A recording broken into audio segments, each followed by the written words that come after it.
Okay, I think this is probably good time to start. Almost 4 o'clock, but I did want to go through the book one more time in case anybody was watching this later or didn't see the messages in the chat. So we're following this Sheldon Axler book, very good linear algebra book. Let me just get the screen up for a second so we can look at it.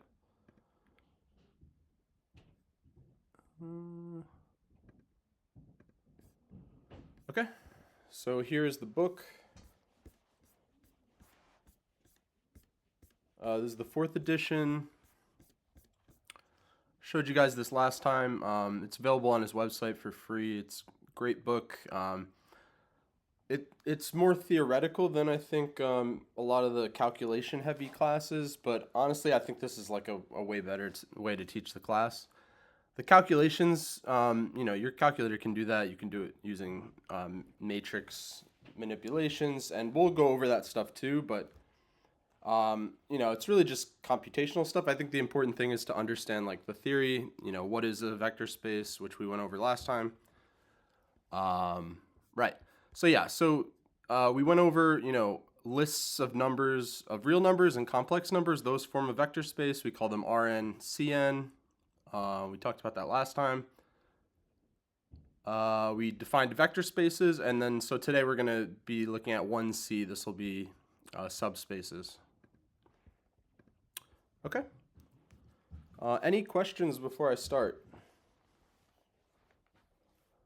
So yeah, we're basically dealing with vector spaces. Well, actually, I think I skipped defining a linear map last time, so let's do that first, and then we'll get into subspaces.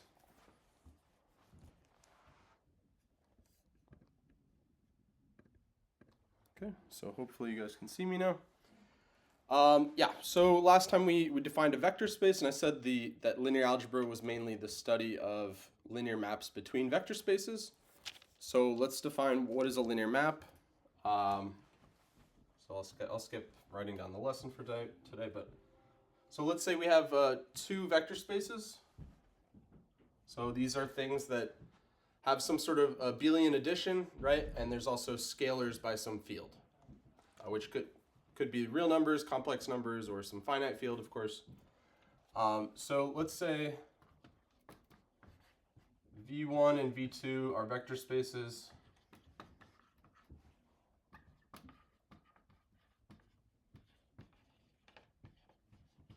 Over a field F.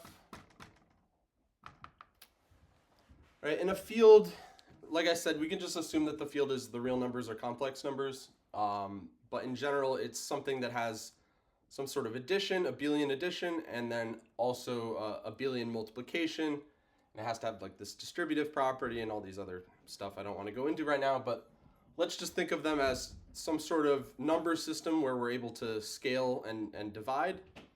And the main ones we'll be dealing with are real numbers and complex numbers. So if we have 2 vector spaces, and we have a function between them, usually I'll write L for linear. It's a linear function if it satisfies certain properties. It has to basically preserve the operations in some sense, which you'll see right here. But basically, if we have a function L from V1 to V2, we say it's linear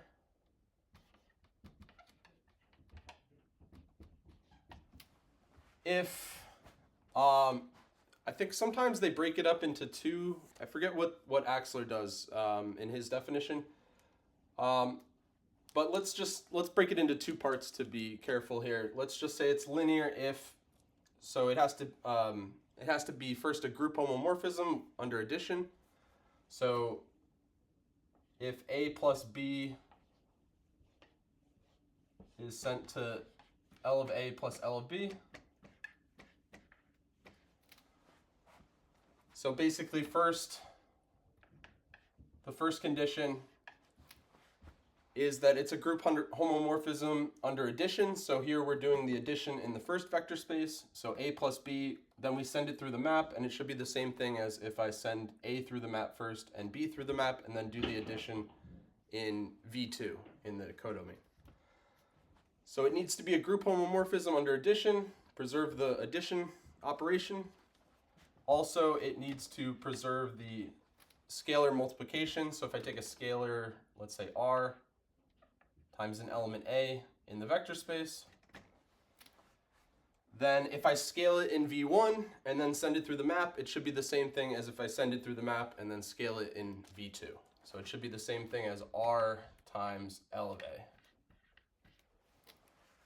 Right, but really the way you want to remember this is that L is preserving the operations. If you do the operations in V1 or if you do the operations in V2, it doesn't matter. You just need L to get the map to go back and forth, or sorry, just to go one way.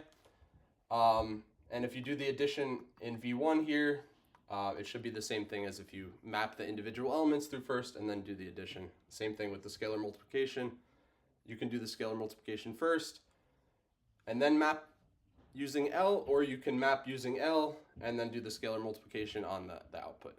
And it should be the same thing. So L is linear if and only if these two conditions hold for all elements A and B in the vector space and all elements R in the field. So it can't just be true for like some elements, it needs to be true for every A and B in the vector space and every R in the field. And if it's true for all elements, then we say L is linear. Okay, and like I said, the reason for this definition is L is like preserving the vector space properties in some sense, in the sense that like if you look at the image of the map, it's also a vector space. And then there's additional things like the kernel of the map is a vector space, and yeah, there's a bunch of other rank nullity theorem, etc. So basically the fact that L is linear is a very big restriction on the function. Basically, yeah, it's kind of rigid. It forces certain properties to hold, which basically is what we're studying. Right, so, okay, so that's a linear map. We have vector spaces. Linear maps are the structure preserving maps between those things. Or if you think of the category of vector spaces, then the arrows between the vector spaces would be linear maps, and they're, yeah.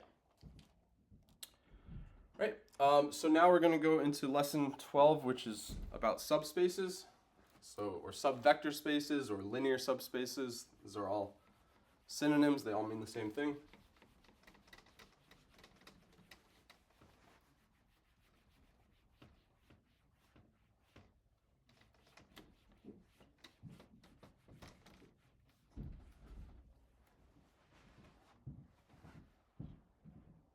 Okay, so in the book, in the Axler book, 1.34, actually, yeah, so let me just write,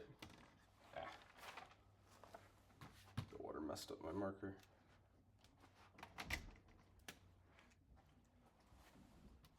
So lesson 12, subspaces.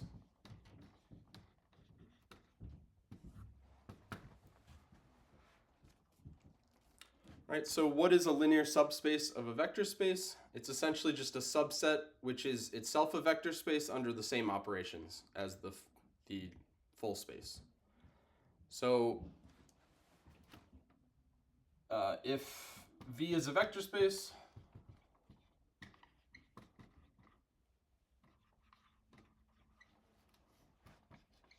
then a subset U in V is a subspace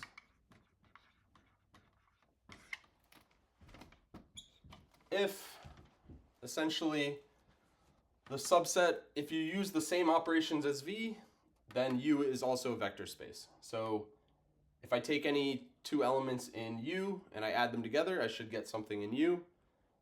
It should be closed under inverses, right? Like every time I have a vector in U, the additive inverse should be there. And also it should be closed under scalar multiplication, meaning that if I take a vector in U and I scale it, it should stay within U. And we'll write this as conditions in a second. But so basically, you have a vector space V, then a subset is a subspace if U is a vector space using the same addition and scalar multiplication as V. Right? Since U is a subset of V, all the elements of U are elements of V, so I can ask, is using the operation, the binary operations on V and the scalar multiplication, is U itself a vector space? And of course, there's always one subspace, which is the trivial subspace, which is just the zero vector. Considering that V is a vector space, it has a zero vector. So if you take U to be just that one vector, just the zero vector, it is a vector space because it's closed under scalar multiplication. It's its own additive inverse, so it's closed under additive inverses as well. So basically, the zero vector space is always an example of this. Okay, but usually there's other ones. Yeah, as long as you have a non-trivial space, there's usually other non-trivial subspaces. Okay, so 1.34 basically gives the conditions for a subspace. So it says the three things we need to check. If we have a subset U, I just need to check these three things. If these three things hold, then U is a subspace. So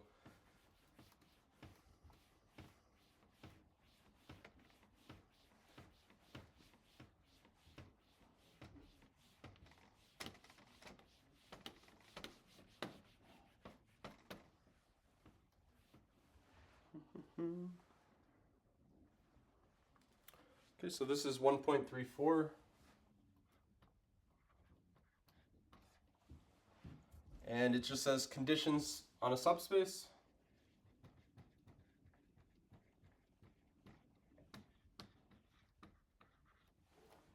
And we just need these three things to hold for U. So basically the additive identity needs to be in U.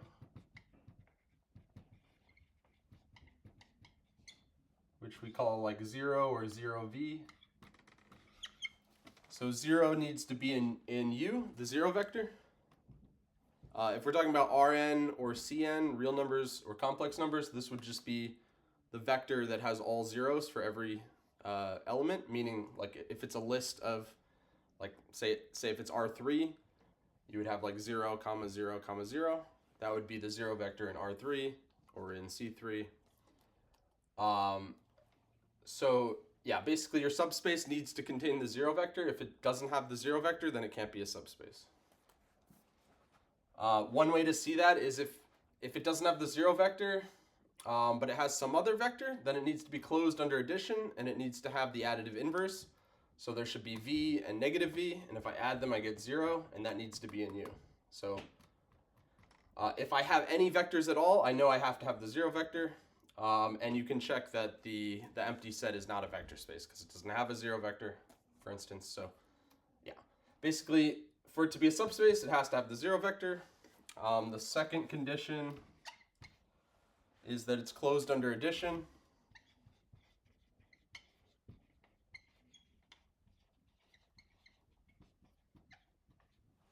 Meaning that if I take two vectors in U and I add them together, the sum of the two vectors should be in U.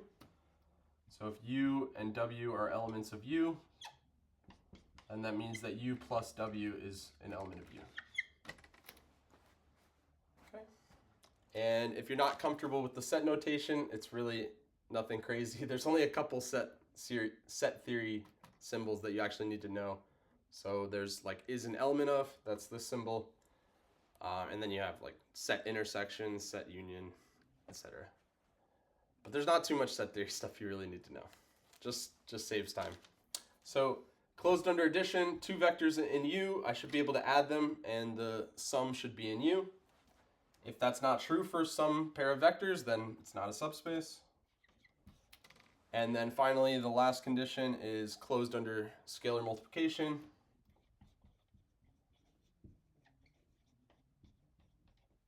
I'll just write under scalars, so meaning that if A is a scalar in the field, and U is a vector in U, then A scaling U should be in U. So if I scale a vector in U, it should stay within U. That's just what it means to be closed under scalar multiplication. Okay, so basically, if we have a subset of a vector space and it's itself a vector space, then we call it a subspace, and that's basically if and only if these three conditions. So you can sort of think of this as a definition of a subspace, that a subspace is a subset that contains the additive identity, it's closed under addition, and it's closed under scalar multiplication. Okay? Dog upstairs. All right, so yeah.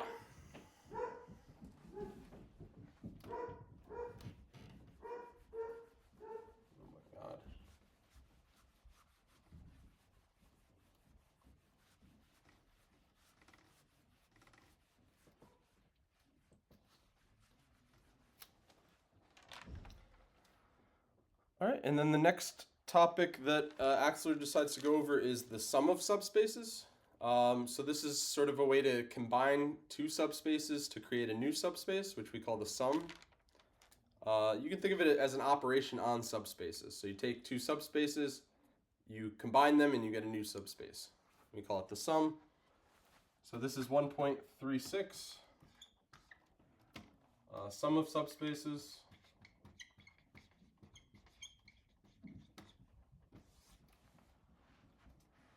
So you have a collection of some finite number of subspaces, like let's say V1 through Vm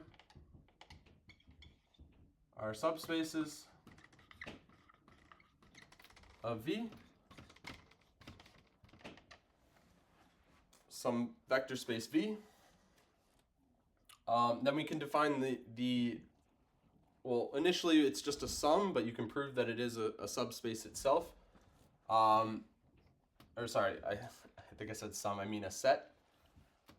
So V1 plus V2 Vm, this is going to be a new subspace that's defined as the sum of all vectors, or sorry, it's all elements which are sums where I can take one element from each subspace. So it's the set of all elements in V such that I take little v1 plus little v2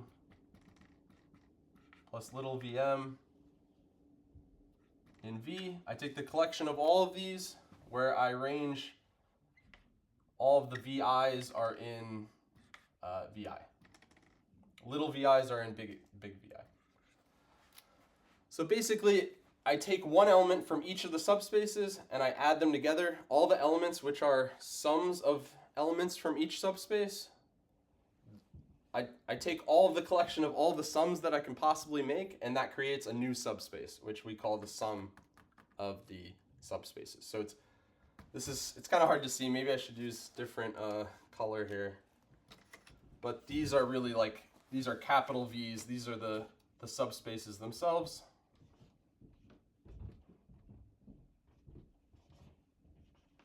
And then these guys right here, these are little v's. These are the elements of the VI's themselves. All right, so if it was just two subspaces, like if I just had V1 plus V2, we would just be talking about all sums of V1 plus V2, where V1 came from the first subspace and V2 came from the second subspace. So just all possible sums. You can show that this thing is closed under scalar multiplication, addition, and it does have the zero vector, since I can just take the zero vector from each one, and 0 plus 0 plus 0 plus 0 plus 0 is still 0. So this new thing, this thing that contains all the sums, this is itself a subspace because it passes those three conditions that I just erased before. Yeah, and you can check that that's true. Basically, it just follows from the distributive property and the fact that all of the VI's themselves are subspaces. So like if I scalar multiply the sum, I can just distribute the scalar multiple. And then because each one is a subspace, I know that each one is closed under scalar multiplication. So yeah, I don't really want to write it out, but basically you can show that this sum is a subspace itself. And we call it the sum of the subspaces. Okay. Any questions about the definition? Does anyone not like this definition? I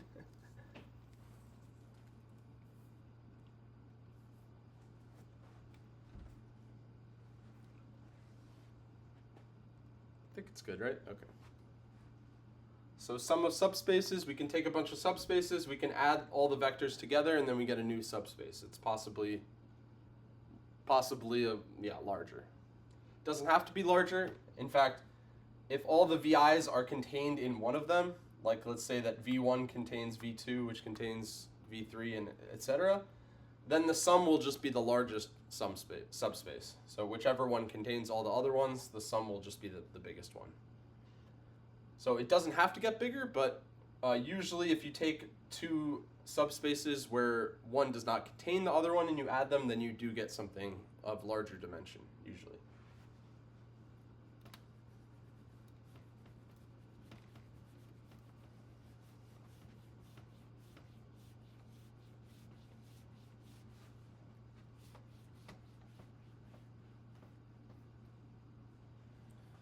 All right, now I want to just go into a couple exercises, just to make sure we understand what's going on. So this is 1C number 10 at the end of the section we were just looking at. So section 1C, problem 10. This says, suppose V1 and V2 are subspaces of V. Prove that the intersection is a subspace. So suppose V1 and V2 are subspaces. Let's say of V.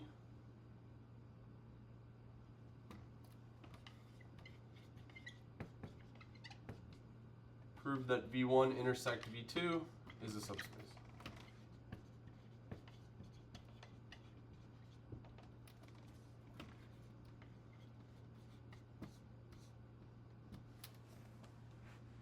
Okay, and so the way to approach any type of problem basically where you're trying to prove that a certain thing is a subspace, you're basically just going to check those three conditions, the three conditions in 1.34, the conditions for a subspace.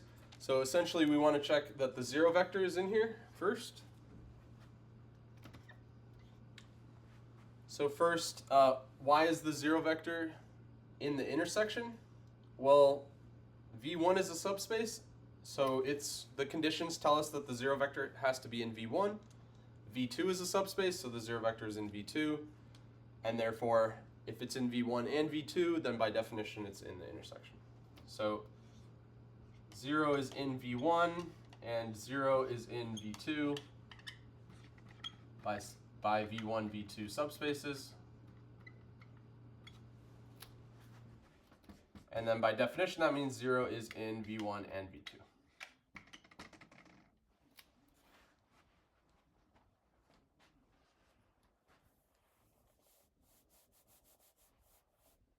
Okay, and then the second condition, we need to show that it's closed under sums. So if I take two vectors in the intersection and I add them together, it should still be in the intersection. So if U and V are in V1 intersect V2, then that means that U plus V is in V1, or sorry, that means that U is in V1 and V is in V1. So therefore, since V1 is a subspace, then the sum is in V1. So U plus V is in V1 and U plus V is in V2. Again, because they're subspaces, so each one individually is closed under addition, and they're both in V1, so their sum is in V1, and they're both in V2, so their sum is in V2, and therefore their sum is in the intersection. So U plus V is in V1 intersect V2. Okay, and then scalar multiplication, very similar, right? So I'll just write it here so we don't waste time. But if I pick a vector in V1 intersect V2, then in particular it's in V1 and it's in V2. So when I scalar multiply, it's closed. So if A is in the field and U is a vector in V1 intersect V2, then A times U is in V1 because V1 is closed under scalar multiplication, and A times U is also in V2 because V2 is closed under scalar multiplication. Therefore, A times U is in V1 intersect V2. Okay, so basically pretty straightforward argument. Hello, mean machine. Hello. So basically, pretty straightforward argument. 0 is in V1 because V1 is a subspace. 0 is in V2 because V2 is a subspace. Therefore, 0 is in both of them, so it's in the intersection by definition. V1 is closed under addition, so if I take two vectors in the intersection, the sum is both in V1 because V1 is a subspace, and the sum is also in V2 because V2 is a subspace.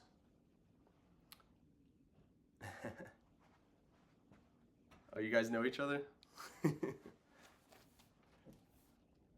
Okay, so that's problem 10. We showed if we pick two subspaces, then the intersection is also a subspace.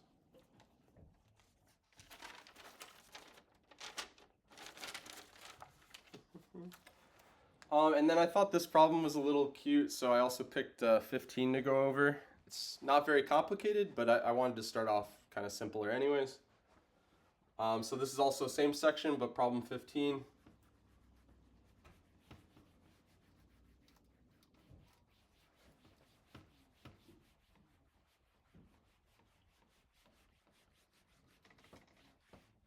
And definitely ask questions if you have any, but I know Stucky, you're probably way above this stuff.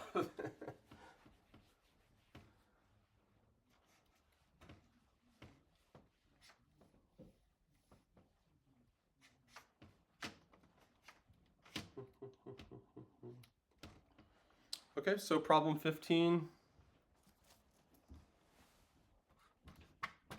Same section, 1C. And this one says if U is a subspace of V, what is U plus U? So suppose U is a subspace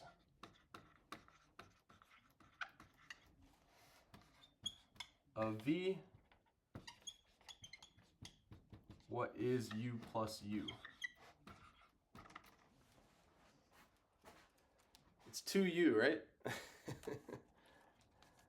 Yeah, so there's Axler's sort of playing around here with the addition. He points out that it's, in some sense it kind of turns the subspaces into, or the space of all subspaces into a monoid, because you can take two subspaces and you can add them.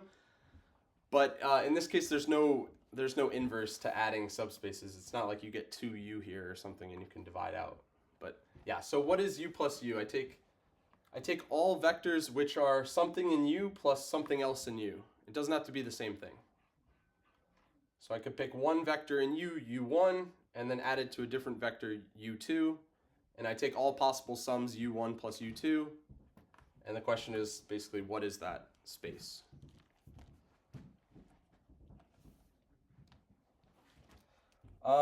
Right, so I'm going to argue that U plus U is just U, because basically the intuition here is that U is closed under addition and scalar multiplication.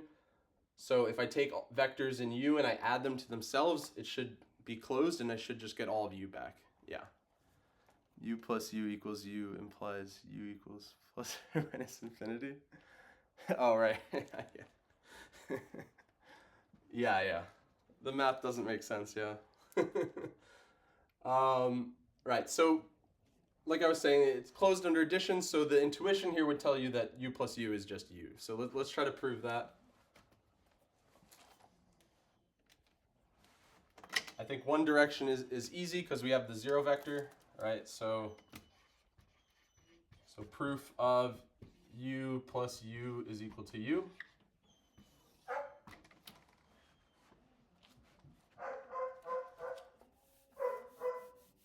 Oh no, I was just reading your the comment there. Oh no, you're not talking to me. Okay, so u plus u equals u. So, right, when we show equality in math, right, the proper way is to show subset inclusion both ways. So we'll take a vector from u plus u, and then we'll show that it's necessarily contained within u. Take something within u and show that it's necessarily contained in u plus u, and then we'll have equality. So basically, which way did I do it? Yeah, so I showed, let's show u is a subset of u plus u first. So pick an element in u. Let's do this more neat. So let u be an element of u. There's a lot of u's here, lowercase, uppercase. So let lowercase u be an element of uppercase u, the subspace. That means that u plus 0 is in u plus u, because we know that u is a subspace, so it contains 0. So if u is in u, then u plus 0 is in u plus u, because u is in u and 0 is in u. And that tells us that u is in u plus u. Because when we add 0 to u, we just get u back. It's the additive identity, right? That's the property.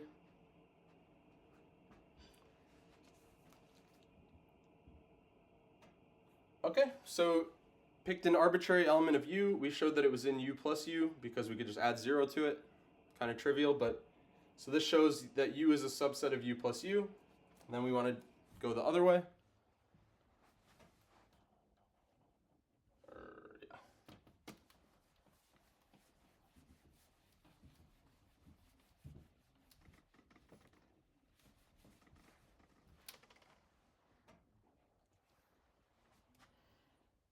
Yeah, so now we want to show that u plus u is a subset of u. And so pick an element in u plus u arbitrarily. Oh, wait. Yeah, let's just pick two elements from u. So u1, u2 are in u. Implies u1 plus u2 is in u plus u.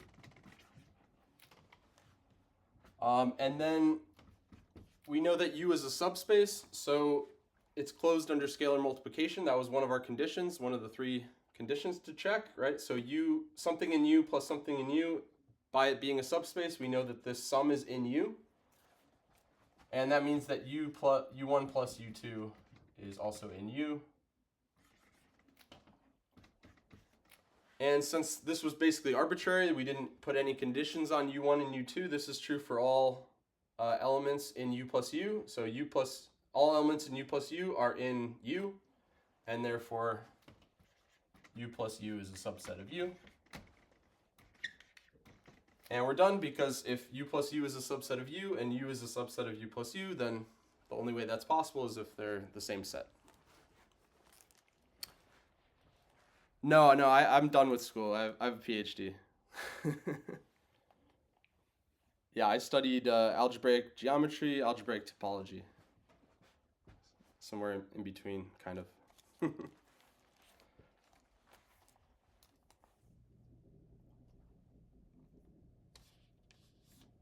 Okay, so yeah, this is like college level, but of course, if you're first year undergraduate in linear algebra, you'll probably just be doing a lot of calculations, which we'll do some examples of that too, but I'm trying to kind of hit a little bit of everything. I don't want to go too advanced or too simple. So, yeah. All right, so that was 15. Oh my God.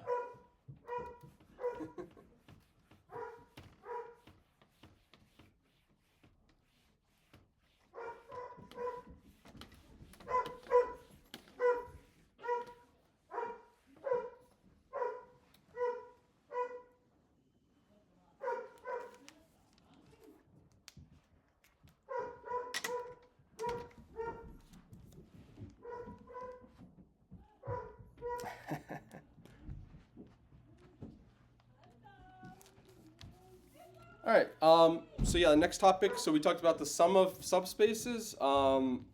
but there's a particular special case, which we call the direct sum. So this is 1.41.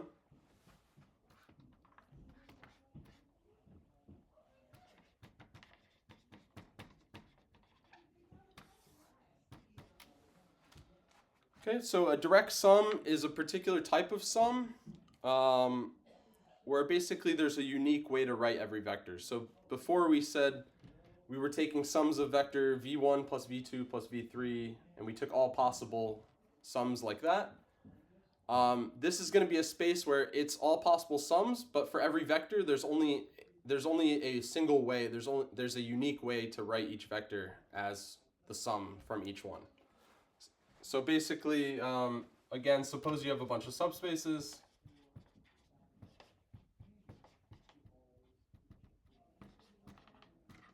Our subspaces.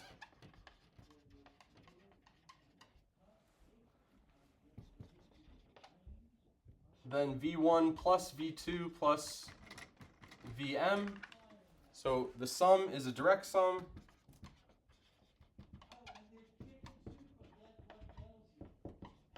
If each element has a unique way, oh, I wrote this kind of weird. Let me rephrase this. So basically, a direct sum if for every x in the sum,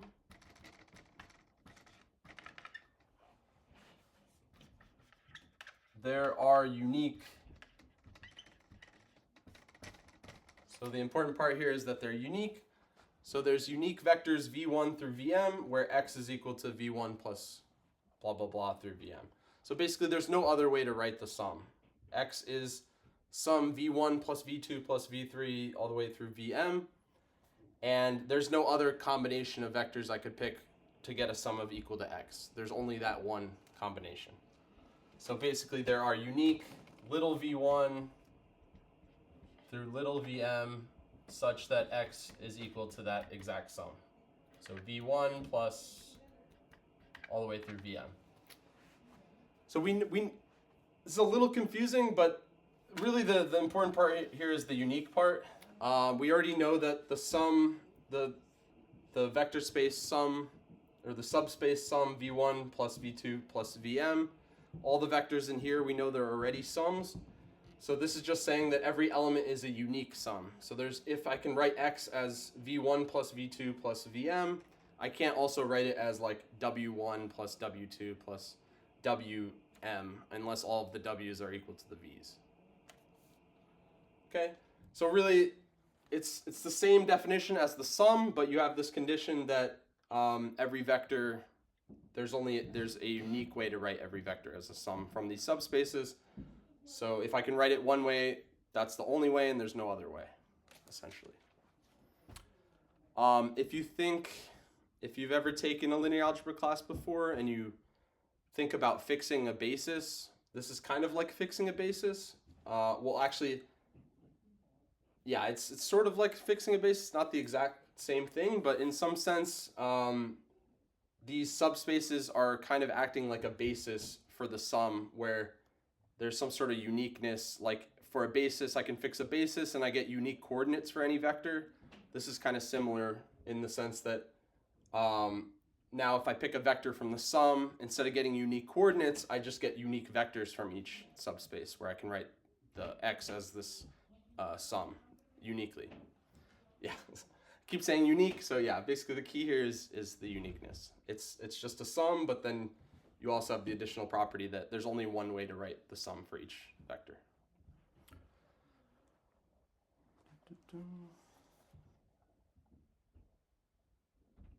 Okay, so sum of subspaces, but now every vector that can be written as a sum can be written uniquely. That's direct sum. And so this definition is a little confusing, but we don't really ever use this definition. We actually, oh wait, where did I write this down? Maybe I didn't write it down.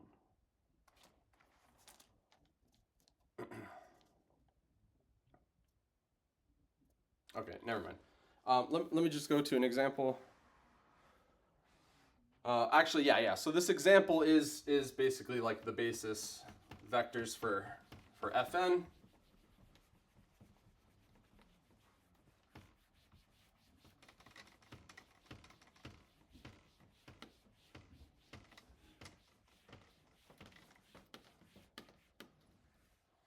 So you can think of this example as being like a standard decomposition of Fn. So if you have the field F, or if you have Rn or Cn,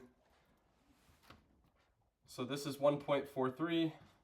Let me stop using this marker.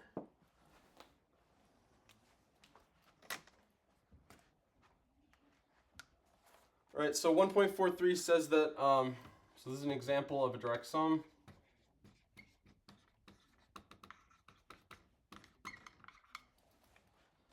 And this says that we can write Fn, so remember I said think real numbers or complex numbers.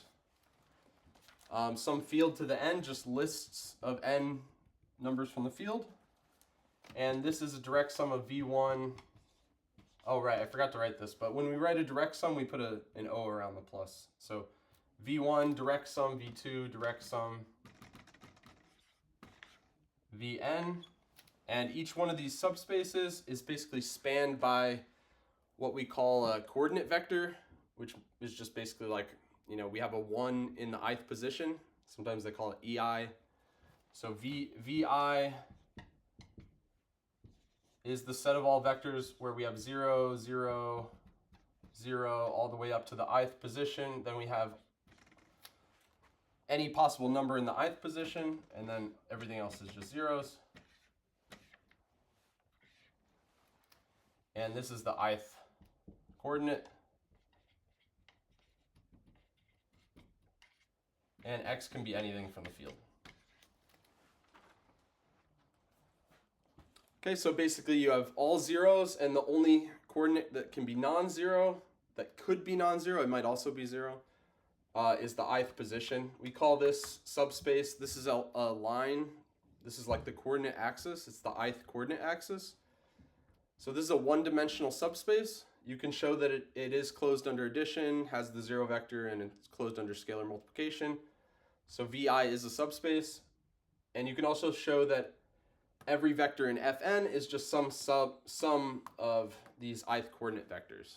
So, yeah, that's just, I know it's a lot of notation here. It's a lot of kind of formality here, but essentially all we're saying here is that every vector in Fn, we can write it as some sum of coordinate vectors. So basically we can decompose any vector, like, if we're in R3 and it's a comma b comma c, we can just decompose that as a comma 0 comma 0 plus 0 comma b comma 0 plus 0 comma 0 comma c, right? And we can always split every vector into this sum, and also we can do this uniquely. So that's the important part that makes it a direct sum. So any vector in R3, a comma b comma c, there's a unique way to decompose it into a comma 0 comma 0 plus 0 comma b comma 0 plus 0 comma 0 comma c. And there's no other way to do that. So that's what makes it a direct sum. Are there indirect sums? That's a good question. I don't think so. There's semi-direct products. There's direct products and semi-direct products, but I don't think there's, I've never heard indirect sum. And somebody could correct me if I'm wrong, but I've never heard it. Right, so we have, so a sum of vector spaces doesn't have to be a direct sum. In fact, if one subspace contains the other, then it'll never be a direct sum. So yeah, you gotta be, I think, yeah, if any of the intersections is, or this isn't a, I don't think this is a sufficient condition, but, or maybe I'm mixing up my words here, but you can check if any of the pairwise subspaces have any intersection, and if they do, then you know it's not a direct sum, but that's not sufficient to prove that it's a direct sum. In fact, they could all be pairwise, they could all have pairwise intersection be the 0 vector, but still not be a direct sum. So it's not enough to check that, but Yeah, it's not a direct sum is, I'm not really sure where the terminology came from. I'm not really sure why they would call that. I mean, you obviously need some sort of adjective for this. It's some sort of sum, so I don't. It's like a lot of things in math. They just pick a word, right? That's what I think. I don't know. There's probably a reasoning behind it, but I don't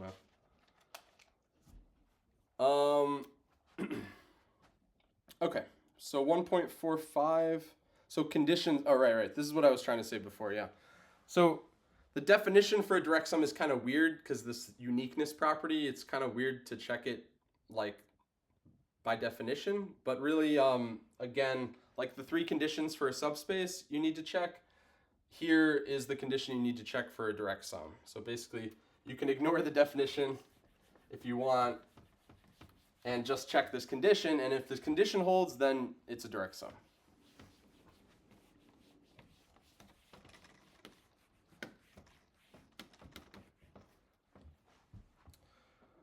So 1.45.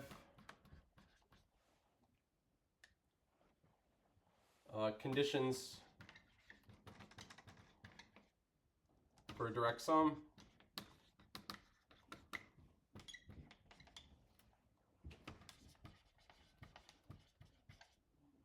So suppose V1 through Vm are subspaces again.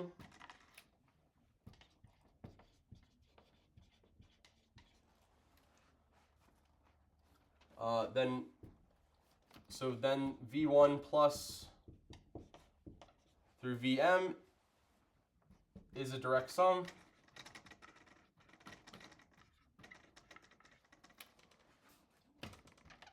If and only if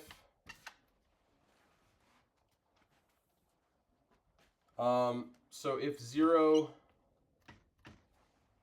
is written as a sum of vectors where V1 plus V2 all the way through Vm, the only way that's possible is if they're all uniquely 0. So essentially, the original definition we started out with was we said every vector in the sum needs to have a unique, sort of in some sense coordinates where we can pick the sum and the sum is unique. But here it's saying that you don't need to check every vector. Basically, you just have to check 0. So since if 0 is written as a sum of V1 plus V2 plus all the way through Vm, then this is only possible if, since all the V1s, all the VIs are in VI, this is only possible if all the VIs are all 0.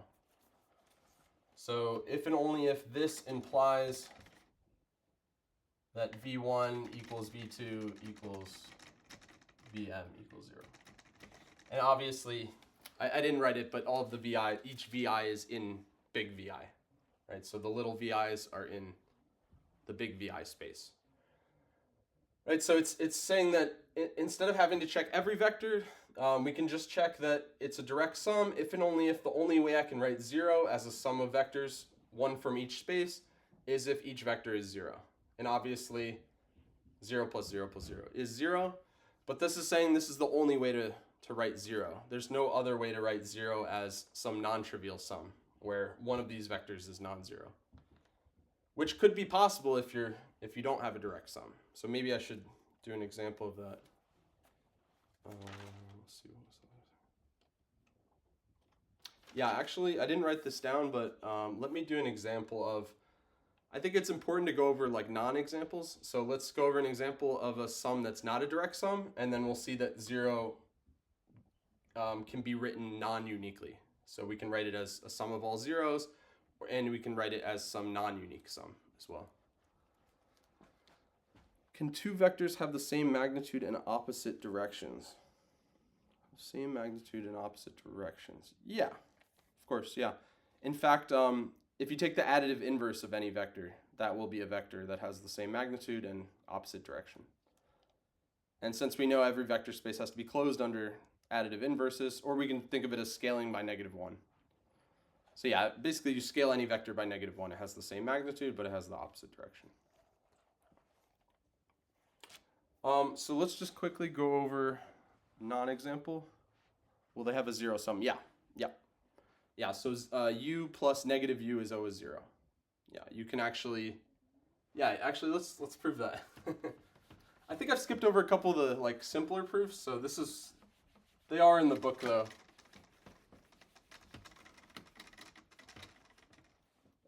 But yeah, so if U is, let's say we have a subspace, so let's say U is in big U is a subspace, or U is a subspace.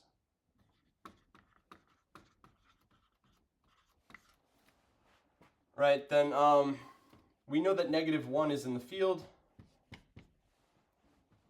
and that means that -1 times U should be in U. Because U is a subspace, right? And then what happens if I add U plus -1 times U? Well, that should also be in U because it's closed under sums, but in particular, U plus -1 times U, by the distributive property, this is equal to what?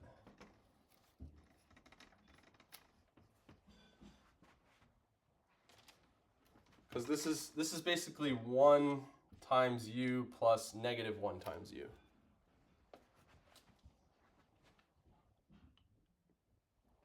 Not sure if you're still there.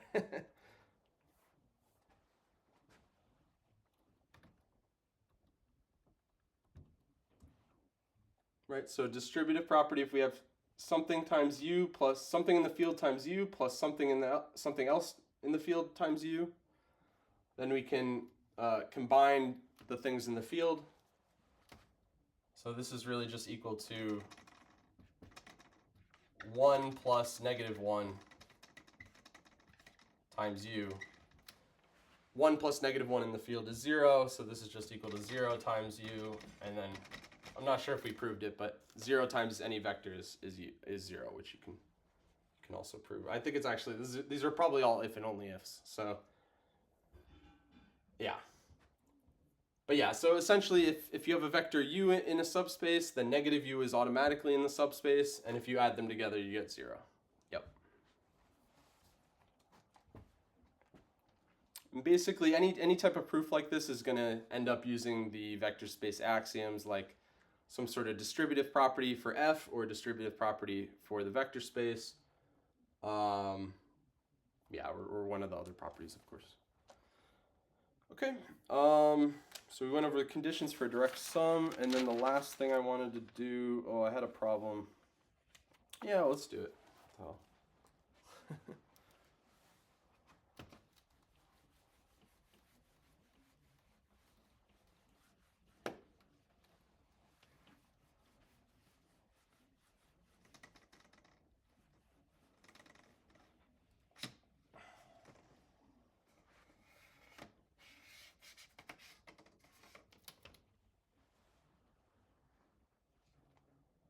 Okay, so the last problem I wanted to go over was, we're doing 1C still. This is problem 20. And they give us a subspace U. So suppose U is equal to this subspace. So it's x, y in F4.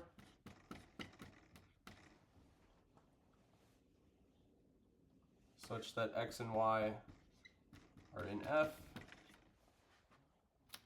and it says find a subspace W such that F4 or U plus W is equal to F4.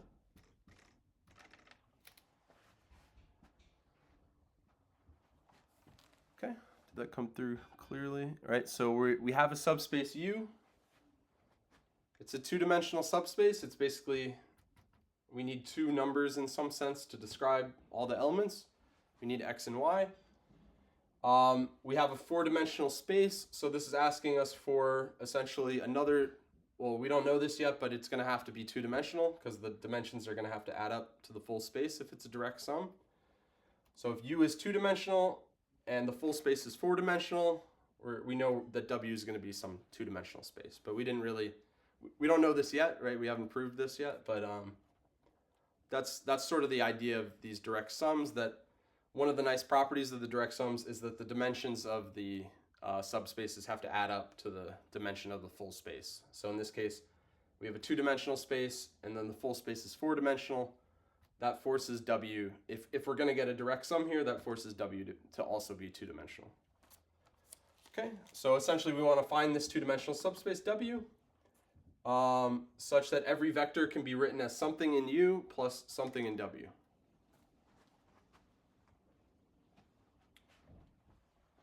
All right, maybe I got to erase it, but it's X, X, Y, Y.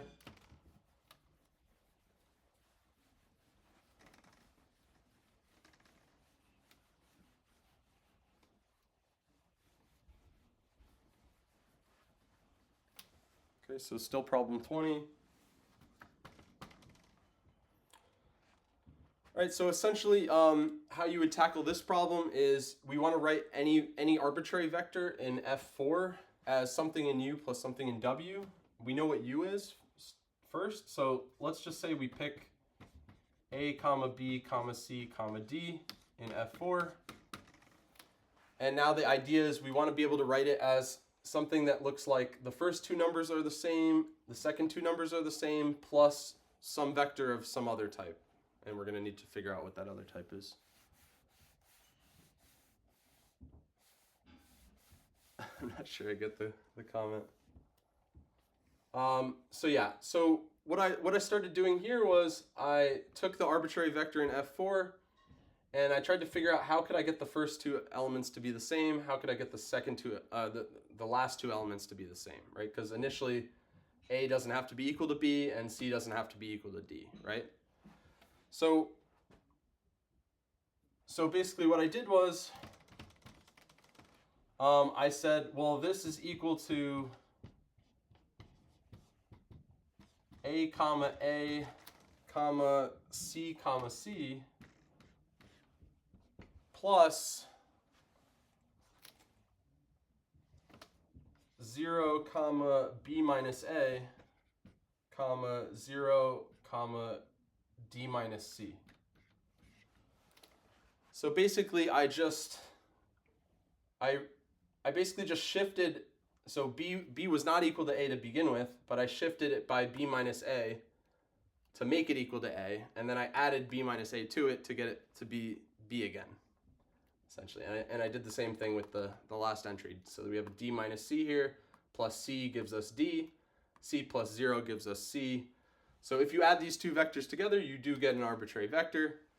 And the first vector is in U, so the second vector is going to be in whatever our subspace W is, which it looks like it's going to be 0, comma something, comma 0, comma something else.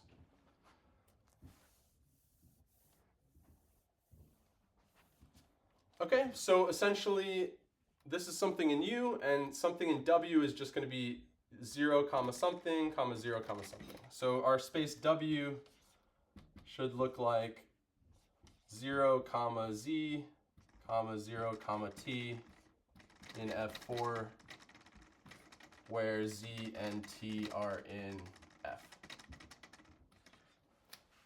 Okay, and essentially we just showed already, this is the argument, that any arbitrary vector in F4 can be written as something in U, which had that original form, and then plus now something in W, which has this form. And since A, B, C, D were arbitrary, this is an arbitrary vector in F4, and it can still be written as something in U plus something in W. And of course, I think I'm leaving some stuff out from the proof here because I guess technically you should show that U is a subspace and W is also a subspace. So we didn't actually show that W here is a subspace, but I guess if you want, you can prove that on your own. It's not very difficult. It's, yeah. Okay, so that's basically it. Let's see if I had anything else here.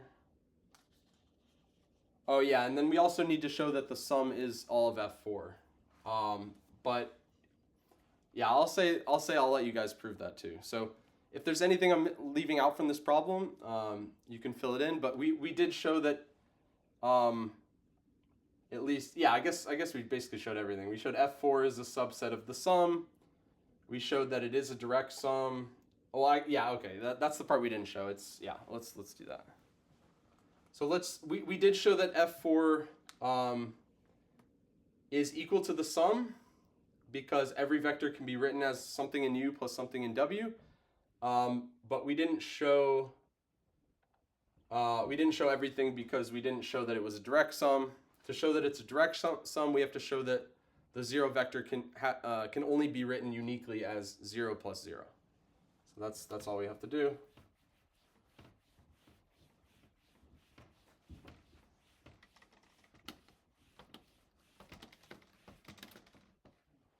So last step, to show it's a direct sum, we say we pick 0. We say it's equal to something in U plus something in W. Something in U looks like x comma x comma y plus 0 comma z comma 0 comma t.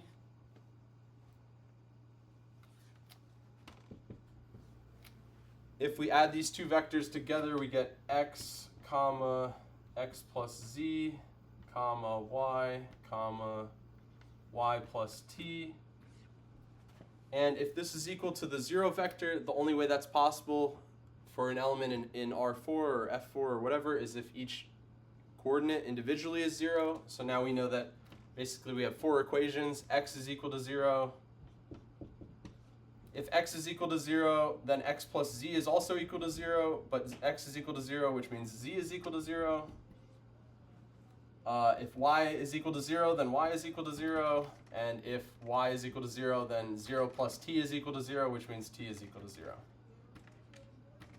So basically, the only way we can add two vectors to get 0 is if all of these vectors were individually the 0 vector, because x is 0 and y is 0, so this first element is the 0 vector, and then if z and t are also 0, then the second vector is also 0, and we showed that this is necessary.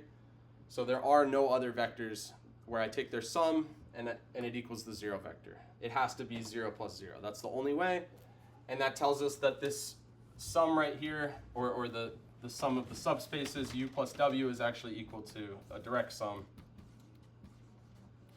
Right. We showed that and it's equal to F4 in this case. Okay, any questions about the problem? So basically, they gave us a subspace U. They wanted us to write F4 as a direct sum of U plus some other subspace. We figured out what the subspace was.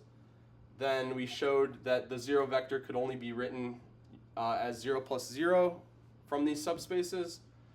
And that meant that it was a direct sum. And also we showed that F4 was equal to the sum, and therefore F4 was a direct sum of U plus W, which is what we wrote here. All right, any questions about that? You guys having a conversation here?